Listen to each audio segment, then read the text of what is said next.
Souvenez-vous de l'époque où il était encore si facile de différencier les entreprises des ONG. Les ONG étaient ces organisations à but non lucratif qui recherchaient des dons, des subventions, afin de garantir leur survie et surtout de réaliser une mission sociale ou environnementale.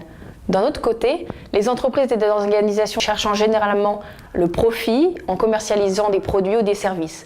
Mais aujourd'hui, cette distinction entre les entreprises d'une part et les ONG de l'autre est confuse. En effet, le monde de l'entrepreneuriat social, ce monde de plus en plus en vogue aujourd'hui, est en train de brouiller les frontières entre les entreprises et les ONG et autres associations à but non lucratif.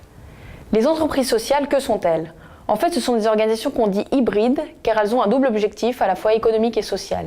Elles recherchent une autonomie financière pour ne plus dépendre de dons et de subventions et en même temps, elles veulent résoudre un problème social ou environnemental qui est encore d'envergure dans le monde. Le but de ma thèse est de comprendre la complexité des entreprises sociales. Et pour réaliser justement cette mission, j'ai bénéficié du contrat doctoral de l'IDEA. Je suis devenue la nouvelle coordinatrice du pôle Brésil de l'Institut des Amériques et j'ai pu ainsi, grâce à cela, me rendre sur le terrain au Brésil et à São Paulo en particulier pour étudier une entreprise sociale particulière. Cette entreprise sociale s'appelle l'Institut EcoTC. Elle a été fondée en 2005 et elle est dirigée aujourd'hui par 3 à 6 stylistes qui travaillent de façon permanente ou de façon provisoire, aux côtés de petits groupes de production de l'économie sociale et solidaire. L'enjeu du travail d'EcoTC est d'apporter une formation technique à ces groupes de couturières, d'artisans qui se trouvent marginalisés et exclus en périphérie de la ville de São Paulo.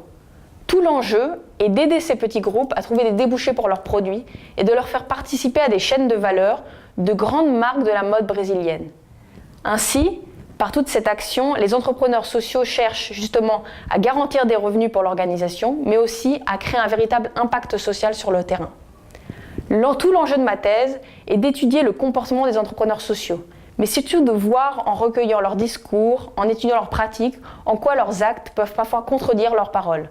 En effet, je suis devenue bénévole au sein de l'Institut EcoTC en mai 2015 et depuis ce moment, j'ai travaillé aux côtés des entrepreneurs sociaux, mais surtout, je me suis intéressée à la manière dont ceux-ci utilisent des outils de gestion traditionnels, qui sont généralement des business plans, des plans de financement, des plans de marketing, et ont cherché à se réapproprier ces instruments afin de créer un véritable impact social.